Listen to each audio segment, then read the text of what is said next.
आज आपण तापमानावर परिणाम करणारे घटक जे आहे त्या तापमानावर परिणाम करणाऱ्या घटकांच्या संदर्भामध्ये आपल्याला अभ्यास जो आहे हा अभ्यास आपल्याला करायचा आहे.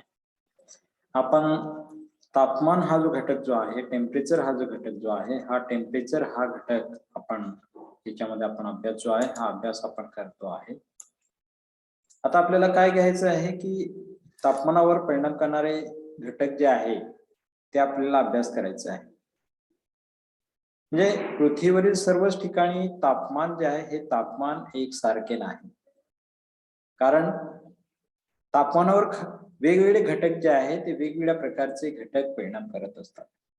जसे अक्षांश, समुद्र सपाटीपासूनची उंची, समुद्र सपाटीपासूनचे अंतर, भूपृष्ठाचे स्वरूप किंवा त्याला आपण काय म्हणतोय की जमिनीचा प्रकार किंवा जमिनीचा उतार, प्रचलित वारे, समुद्र प्रवाह, आकाशातील आकाश किंवा जे पर्जन्य जे आहे पर्जन्य, वनस्पती यासारखे असंख्य जे घटक जे आहे वेगवेगळे घटक जे आहे हे वेगवेगळे घटक तापमानावर परिणाम करताना आपल्याला दिसत आहे.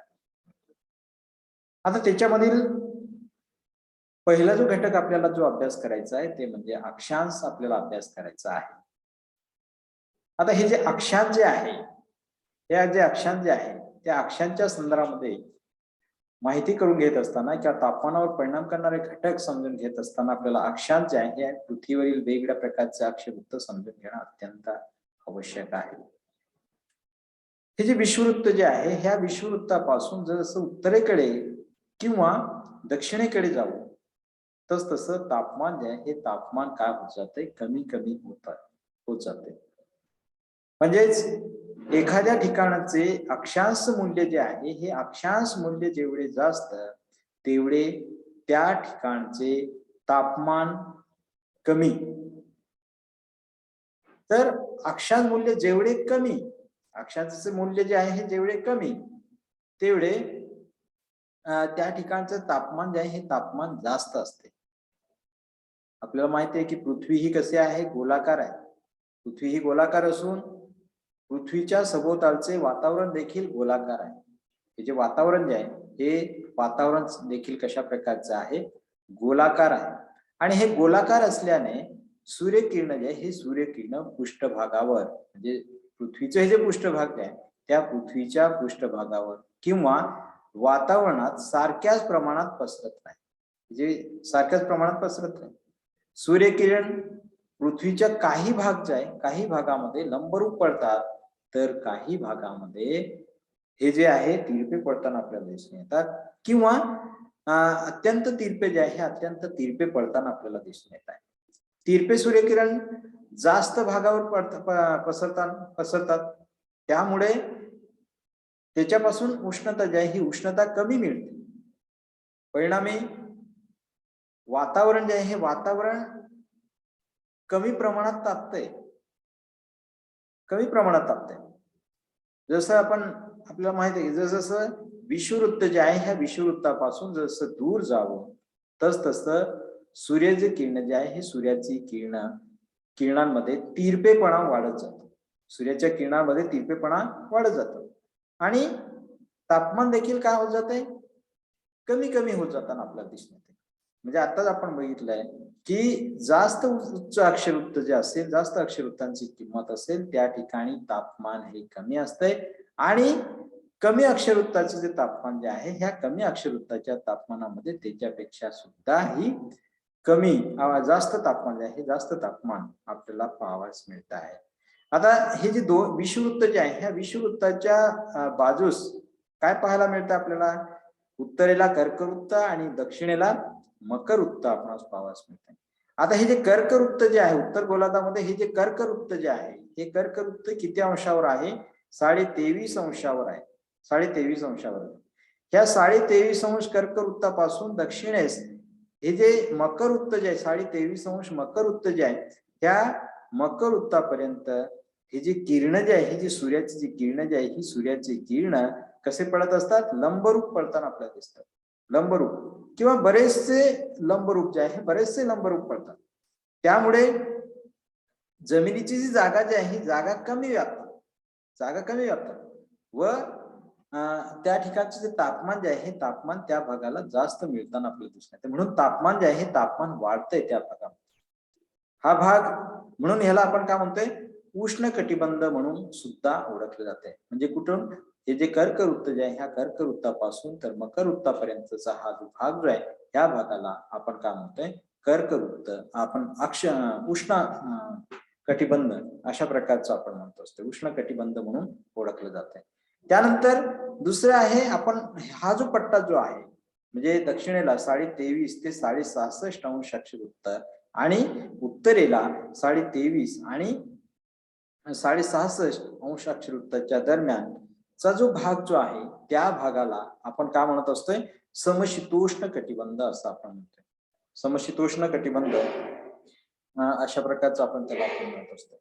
आता हे जे समशीतोष्ण कटिबंध जे आहे या ठिकाणी सूर्याची जी किरण जी आहे ही सूर्याची किरण कशा प्रकारचे समशीतोष्ण कटिबंधामध्ये किंवा ह्या पट्ट्यामध्ये सूर्याची जी किरण जी आहे सूर्याची किरण, सूर्यकिरण जी आहे ही सूर्यकिरण तिरपे पडतात व जास्त भाग जो आहे जमिनीचा जास्त भाग व्यापतात आणि जास्त भाग व्यापत असल्यामुळे जास्त भागात ही जी सूर्याची किरण ही पसरत असल्यामुळे त्या ठिकाणचं तापमान जे आहे हे तापमान कसं होतंय, कमी होताना आपल्याला दिसून येत आहे.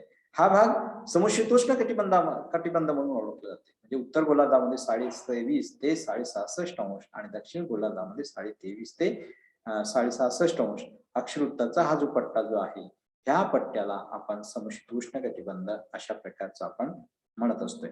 आता हे जे 6.5 पुढचं जे आहे ह्याच्यामध्ये आपण बघतोय की पुढचं 66.5 अंश अक्षवृत्त जे आहे ह्या 66.5 अंश अक्षवृत्त ते 90 अंश अक्षवृत्त, तसं उत्तरेला तसंच दक्षिणेला सुद्धा 66.5 अंश ते 90 अंश अक्षवृत्ताच्या दरम्यानचा जो भाग जो आहे त्या भागाला आपण काय म्हणत असतोय, शीत कटिबंध अशा प्रकारचं आपण म्हणतोय. ह्या भागामध्ये उत्तर ध्रुव आणि दक्षिण ध्रुवाच्या भागामध्ये जर आपण बघितलं तर ह्या भागामध्ये सूर्याची जी किरण जी आहे ही सूर्याची किरण अत्यंत तिरपे पडतात, अत्यंत तिरपे पडतात आणि त्यामुळे या भागात उष्णता जी आहे ही उष्णता किंवा अत्यंत कमी तापमान मिळते आणि कमी तापमान मिळत असल्यामुळे हा जो भाग जो आहे हा भाग शीत कटिबंध म्हणून ओळखला जातो. हा जो भाग जो आहे हा भाग शीत कटिबंध म्हणून ओळखला जातोय. तशा प्रकारचं दुसरं आपल्याला तापमानावर परिणाम करणारे घटक आपल्याला सांगता येईल ते म्हणजे आता पहिलं आपण बघितलं अक्षांश आपण बघितलं, दुसरं आपल्याला सांगता येते ते म्हणजे समुद्र सपाटीपासूनची उंची आपल्याला सांगता येते की तापमानावर परिणाम करणाऱ्या घटकांमध्ये हा एक घटक अत्यंत महत्वाचा अशा प्रकारचा घटक आहे. म्हणजे याच्या आपण बघितलंय की अक्षांश आपण बघितलंय की जसं आपण उच्च अक्षांशाकडे जाऊ तसं तापमान जे आहे तापमान कमी होत जाताना आपल्याला दिसून येते आणि जसं हे जे कमी अक्षवृत्ताकडे येऊ तसं तापमान जे आहे हे तापमानामध्ये वाढ होताना आपल्याला दिसून येते. तसंच समुद्र सपाटीपासूनची उंची हे सुद्धा अत्यंत महत्वाचा घटक आहे, हा सुद्धा अत्यंत महत्वाचा घटक आहे. सर्वसाधारणपणे जर आपण बघितलं किंवा सर्वसाधारण परिस्थितीमध्ये जर आपण बघितलं तर पृथ्वीपासून मिळणाऱ्या उष्णतेमुळे जी पृथ्वी जी आहे ह्या पृथ्वीपासून मिळणाऱ्या उष्णतेमुळे हवा खालून वर तापत जाते आणि भूपृष्ठाला लागून असलेला हवेचा जो थर जो आहे हा हवेचा थर काय होत असतोय तर सर्वात जास्त त्या ठिकाणी तापताना आपल्याला दिसून येते आणि त्यानंतर त्या थराला लागून असलेला हवेचा जो दुसरा थर जो आहे हा दुसरा थर तापतो. म्हणजेच वातावरण आणि तापण्याची जी क्रिया जी आहे ही वातावरण आणि तापण्याची क्रिया ही कुठून सुरू झालेली आहे, खालून वरच्या दिशेने पळत असते.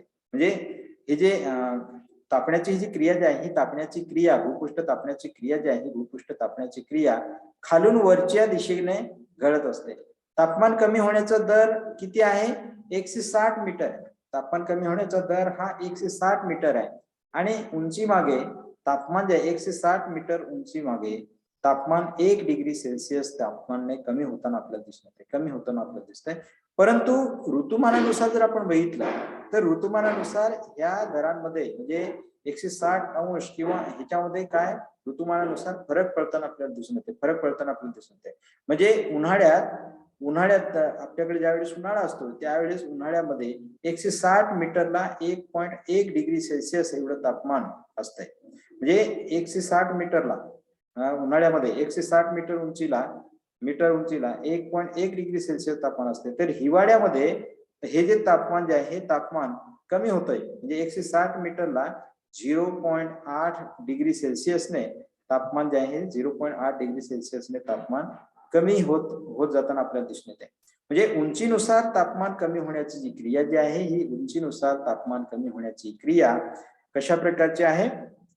उंचीनुसार तापमान कमी होण्याची जी क्रिया जी आहे ही उंचीनुसार तापमान कमी होण्याची क्रिया समुद्र सपाटीपासून 12 किलोमीटर पर्यंत होते. समुद्र सपाटीपासून 12 किलोमीटर पर्यंत होते आणि त्या पलीकडे मात्र तापमान जे आहे हे तापमान कसं होतंय कमी कमी होत जाताना आपल्याला दिसत होते. कमी कमी होत जाताना आपल्याला दिसत होते. म्हणजे भूपृष्ठ जे आहे ह्या भूपृष्ठापासून उष्णतेचे उत्सर्जन जे आहे हे भूपृष्ठापासून उष्णतेचे उत्सर्जन उंचीनुसार कमी होण्याचा जो दाब जो आहे, कमी होण्याचा दाब किंवा कमी जास्त उंचीचं जे प्रदेश आहे, कमी जास्त उंचीचा प्रदेश किंवा उष्णतेचे जे प्रमाण जे आहे, उष्णतेचे प्रमाण असते किंवा हवेमधील असणारे जे धुलीकणाचं जे प्रमाण जे आहे, हवेमध्ये असणारे धुलीकणाचं प्रमाण किंवा उंचीनुसार विरळ होत जाणारी हवा, या सर्व कारणामुळे हवेचे जे तापमान जे आहे हे हवेचे तापमान कमी अधिक होत जाताना आपल्याला दिसून येते, कमी अधिक होताना आपल्याला दिसून येत आहे. त्यानंतर तिसरं कारण आपल्याला सांगता येत आहे ते म्हणजे कुठलं आहे? तापमानावर परिणाम करणाऱ्या घटकांचा आपण अभ्यास करत असताना याच्यामध्ये तिसरं कारण आपल्याला याच्यामध्ये सांगता येते. ते तिसरं कारण कुठलं आहे? तर याच्यामध्ये हे जे तिसरं कारण जे आहे हे तिसरं कारण म्हणजे समुद्रापासूनचं अंतर जे आहे हे समुद्रापासूनचं अंतर हा घटक अत्यंत महत्वाचा आहे. म्हणजे तापमानावर परिणाम करणारा घटक हा जो घटक जो आहे त्याच्यामध्ये आपल्याला हे सांगता येतं की एखादं ठिकाण जे आहे, एखादं ठिकाण आहे हे ठिकाण समुद्राच्या जेवढे जवळ असेल तेवढे तापमान त्या ठिकाणचे हवामान जे आहे हे हवामान कसं असते? सम असते. तेवढे हे जे म्हणजे काय सांगता येतं आपल्याला की एखादं ठिकाण समुद्राच्या जेवढे जवळ असते तेवढे त्या ठिकाणचं हवामान जे आहे त्या ठिकाणचं हवामान सम असतं. तर समुद्रापासून दूर असलेले जे ठिकाण जे आहे, समुद्रापासून दूर असलेले ठिकाण, त्या दूर असलेल्या ठिकाणचे हवामान कशा प्रकारचं? विषम स्वरूपाचं असतं. विषम स्वरूपाचं असतं. याचे प्रमुख कारण म्हणजे काय? की जमीन व पाणी याचे परस्पर विरोधी गुणधर्म आहे. परस्पर विरोधी गुणधर्म आहे. जमीन लवकर तापते व लवकर थंड होते, तर पाणी जे आहे हे पाणी लवकर तापते व सावकाश थंड होताना आपल्याला दिसून येते. त्यामुळे दिवसात समुद्रावर जास्त वायुभार असतो. दिवसा जो आहे हे दिवसा जास्त वायुभार असतोय आणि परिणामी समुद्रावरून जमिनीकडे खारे वारे जे आहे हे खारे वारे वाहताना आपल्याला दिसत आहे.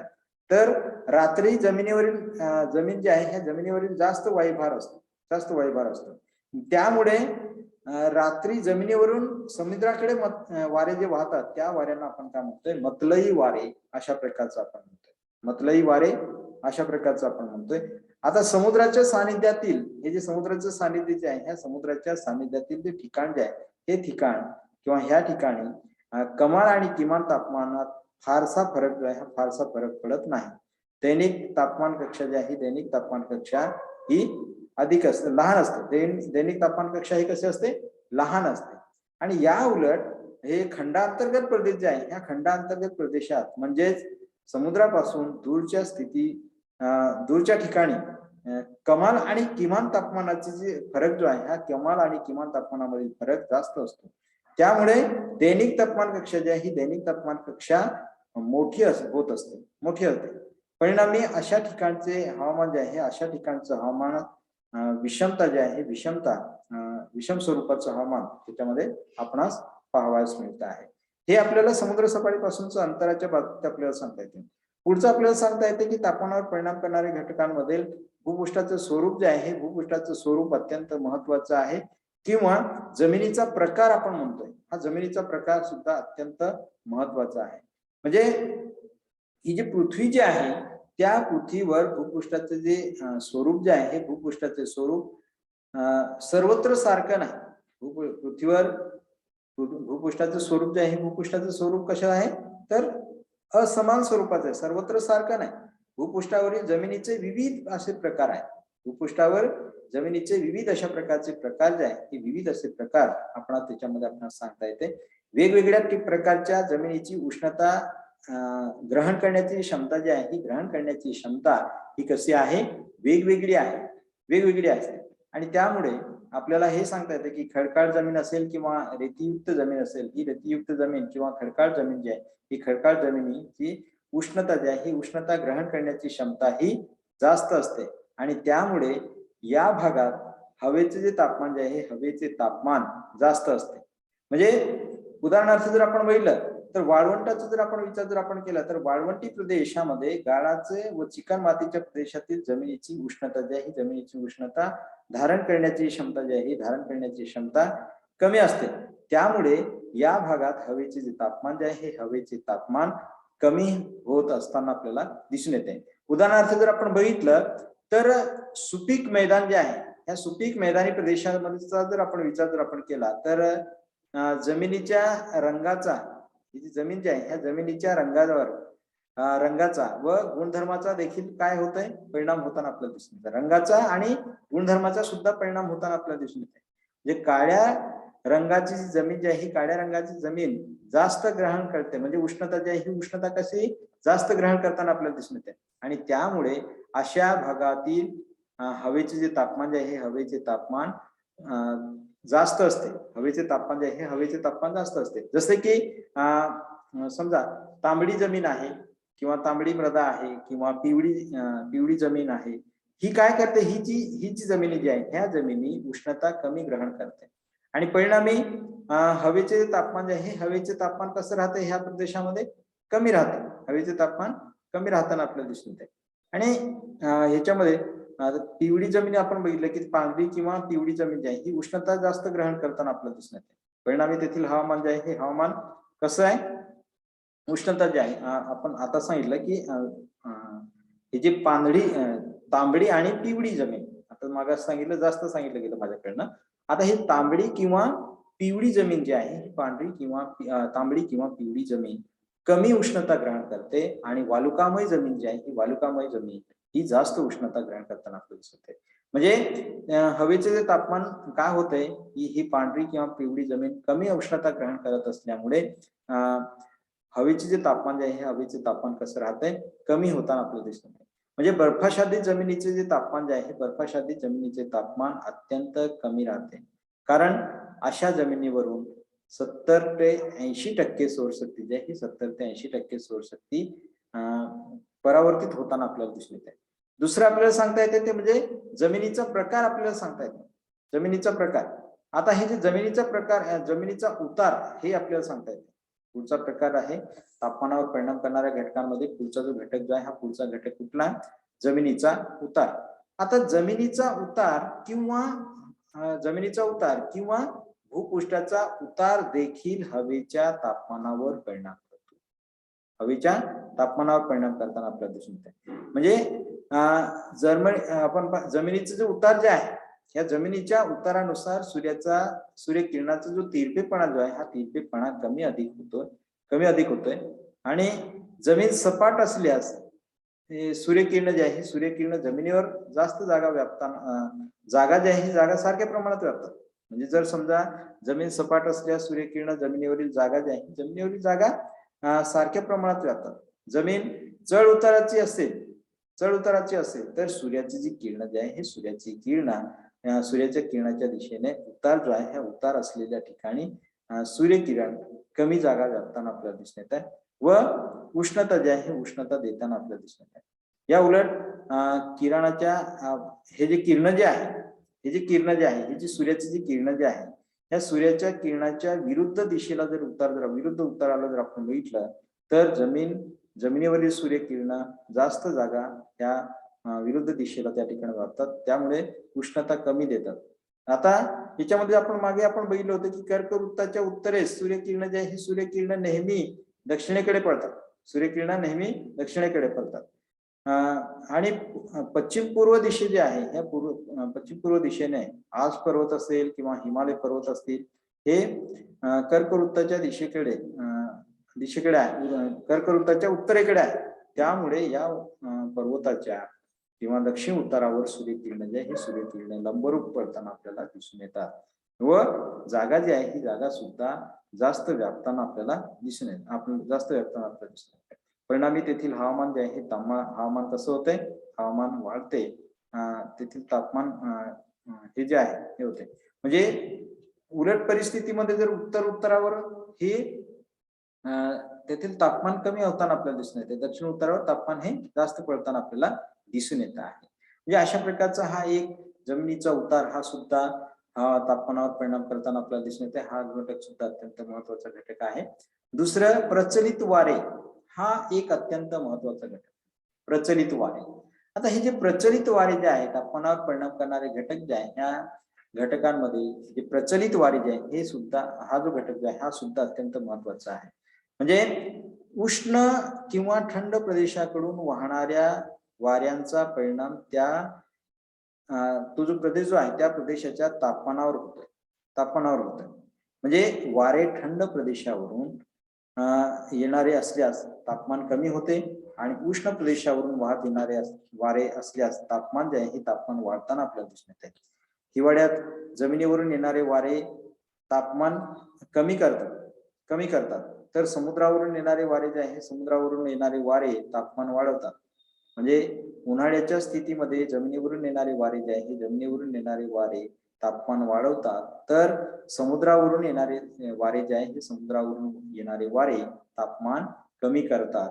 म्हणजे आशिया खंडाचा जर आपण अभ्यास केला तर आशिया खंडाच्या मध्यवर्ती जो भाग जो आहे, ह्या मध्यवर्ती भागात हिवाळ्यात तापमान अतिशय कमी असते. हिवाळ्यात तापमान अतिशय कमी असते आणि त्यामुळे त्या प्रदेशावरून येणाऱ्या वाऱ्यांमुळे जर उत्तर जमीन जी आहे, उत्तर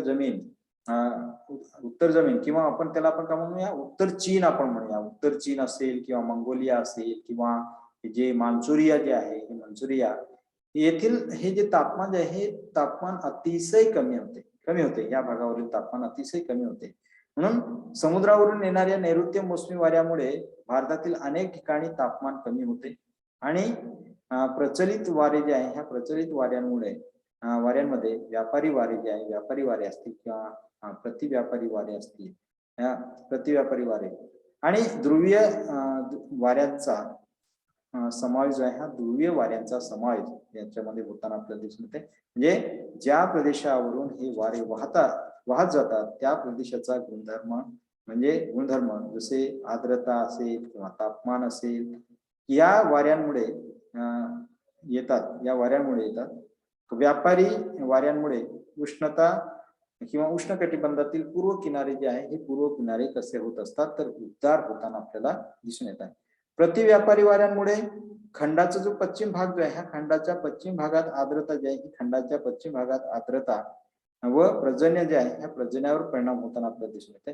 ध्रुवीय वाऱ्यांमुळे तापमान जे आहे, तापमान कमी होते आणि तापमान कमी होते किंवा याच्यामध्ये आज पर्वत व राखी पर्वतावरून वाहणारे फॅनचे किंवा चिनूक वारे जे आहे, हे चिनूक वारे उष्ण असल्यामुळे तापमान जे आहे, तापमान वाढवतात. तसंच फ्रान्समधील मिस्टॉल किंवा कॅनडातील हे जे लिप्झार्ड जे आहे, त्या लिप्झार्ड वारे अतिशय शीत असल्यामुळे त्या प्रदेशातील तापमान जे आहे, तापमान कसं जातंय, गोठण बिंदूच्या खाली येते आणि उत्तर भागातून वाहणारे लू वारे जे आहे, हे लू वारे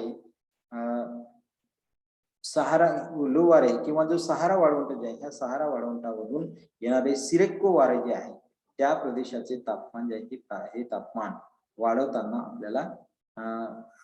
आपल्याला दिसतात. म्हणजे अशा प्रकारचं आपल्याला हे एक आपल्याला सांगता येते. त्यानंतर पुढचं आपल्याला सांगता येते ते म्हणजे कुठले, समुद्र प्रवाह हा एक घटक जो आहे, हा घटक अत्यंत महत्वाचा आहे. समुद्र प्रवाह सुद्धा तापमानावर परिणाम करणारे घटक जे आहे, ह्या तापमानावर परिणाम करणाऱ्या घटकांमध्ये अत्यंत महत्वाचा घटक आहे. म्हणजे हे जे महासागर जे आहे, त्या महासागरातून उष्ण आणि थंड पाण्याचे जे प्रवाह जे आहे, हे थंड पाण्याचे प्रवाह सातत्याने वाहत असतात आणि उष्ण आणि थंड प्रवाहामुळे किनारी प्रदेशाचे तापमान जे आहे, किनारी प्रदेशातील तापमान अनुक्रमाने वाढते किंवा कमी होते आणि उष्ण प्रदेशावरून वाहणाऱ्या वाऱ्यांमुळे आजूबाजूच्या प्रदेशाचे तापमान जे आहे, आजूबाजूच्या प्रदेशाचे तापमान कसं वाढतंय, म्हणजे आजूबाजूच्या प्रदेशाचे तापमान वाढते आणि शीत प्रवाह वाहणाऱ्या वाऱ्यामुळे आजूबाजूच्या प्रदेशाचे तापमान जे आहे, आजूबाजूच्या प्रदेशामध्ये तापमान कमी होताना आपल्याला दिसून येते. जसे उत्तर अमेरिका जे आहे, त्या उत्तर अमेरिकेच्या पूर्व किनाऱ्यावरून जे लॅब्राडोरचा जो शीत प्रवाह जो आहे, लॅब्राडोरचा जो शीत प्रवाह जो आहे, हा प्रवाह मासेमारीसाठी अत्यंत प्रसिद्ध आहे. त्यामुळे ह्या किनारी प्रदेशाचे तापमान जे आहे, किनारी प्रदेशाचे तापमान अतिशय कमी होते. आणि त्याचबरोबर गल्फ स्ट्रीमचे आहे, ह्या गल्फ स्ट्रीमच्या उष्ण प्रवाहामुळे युएसएच्या पूर्व व आग्नेय किनाऱ्याचे जे तापमान जे आहे, हे आग्नेय किनाऱ्याचे तापमान याच्यामध्ये वाढताना आपल्याला दिसून येत आहे. त्याचबरोबर आपल्याला ह्याच्यामध्ये एक पुढचं आपल्याला सांगता येते ते म्हणजे कुठलं आहे, आभ्राच्छादित आकाश व पर्जन्य हे सुद्धा तापमानावर परिणाम करणारे घटक जे आहे, तापमानावर परिणाम करणाऱ्या घटकांमध्ये अत्यंत महत्वाचा अशा प्रकारचा घटक आहे.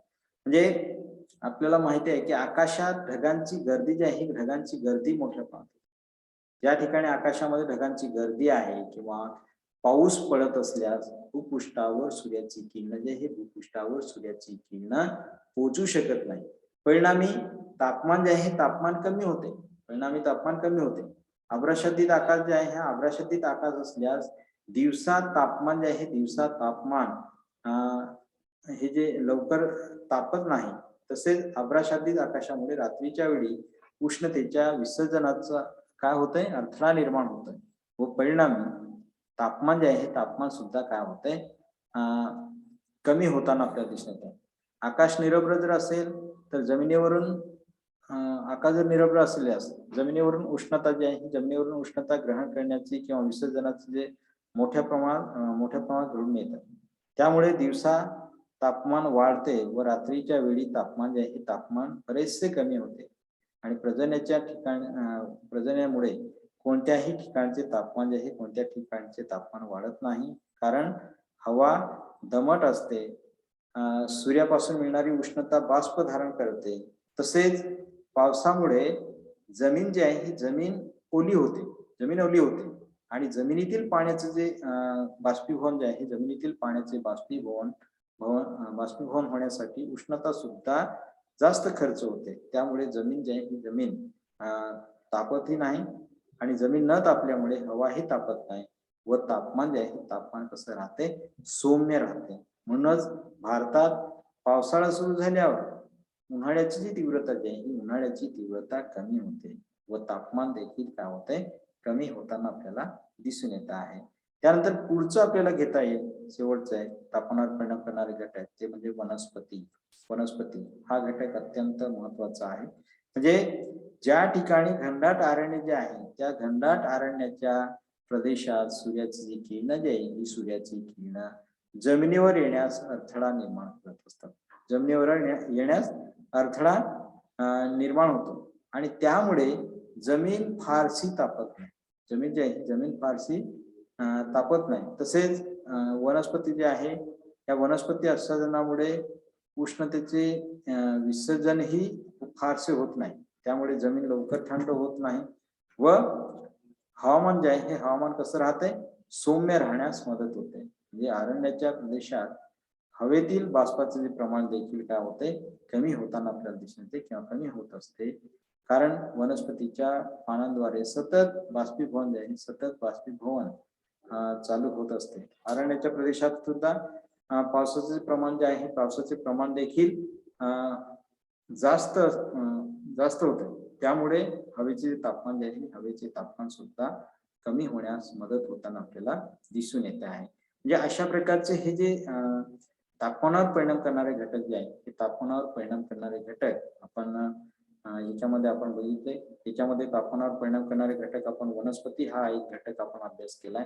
त्याचबरोबर दुसरा घटक आपण अभ्यास केलाय की आभ्राच्छादित आकाश, हे सुद्धा आपण अभ्यास केलाय की हे जे महासागर जे आहे, या महासागरातून उष्ण आणि थंड याच्यामध्ये हे जे आकाश जे आहे, आकाशात ढगांची गर्दी किंवा पाऊस पडत असल्यास भूपृष्ठ जे आहे, ते भूपृष्ठावर सूर्याची किरण पोहोचू शकत नाही.